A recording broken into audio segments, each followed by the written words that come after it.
जय जय श्रीराम. दैनिक प्रवचन नामयोगी श्री ब्रह्मचैतन्य महाराज. विषय सत्समागम म्हणजे संत सांगतील त्याप्रमाणे वागणे.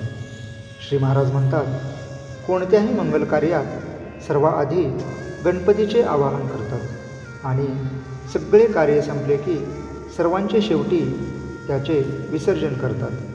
त्याप्रमाणे अनुसंधानानेच पोथीला सुरुवात करावी आणि अनुसंधानानेच पोथीची समाप्ती करावी.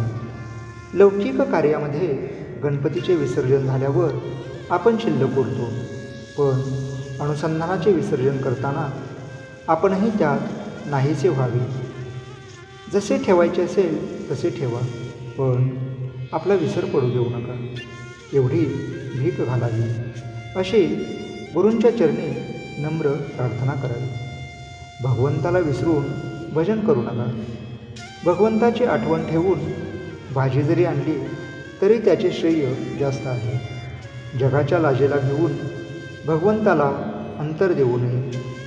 मी कोण याचा विचार करावा आणि तो करण्यासाठी मी नाही कोणाचा हे बघावे. मी आप्तेष्टांचा, बायको मुलांचा, आईबापांचा तर नाहीच नाही, पण मी देहाचा आणि मनाचाही नाही.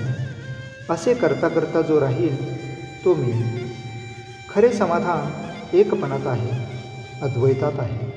म्हणून द्वैताचा जनक जो अभिमान तो कमी कसा होईल हे बघावे. याकरिता मी करता नसून देव करता आहे असे मानावे. सर्वाभोवती भगवत भाव पाहावा. सत्समागम करावा. सत्समागम म्हणजे सत्याचा समागम.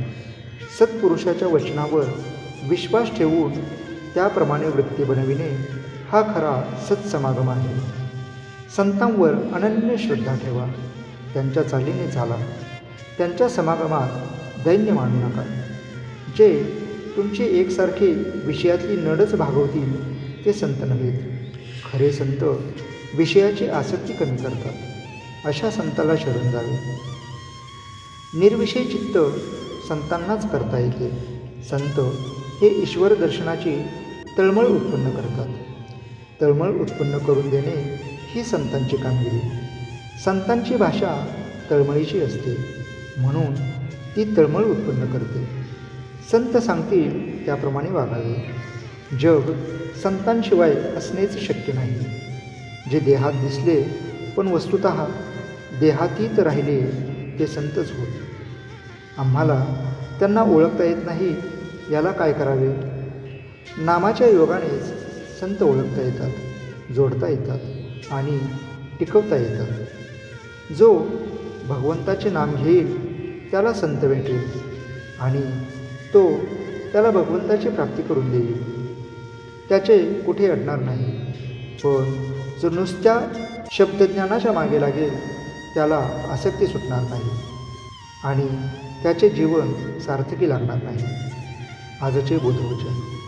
संतांच्या पदरात पडले की तो आपली लाज राखतो. जय जय श्रीराम.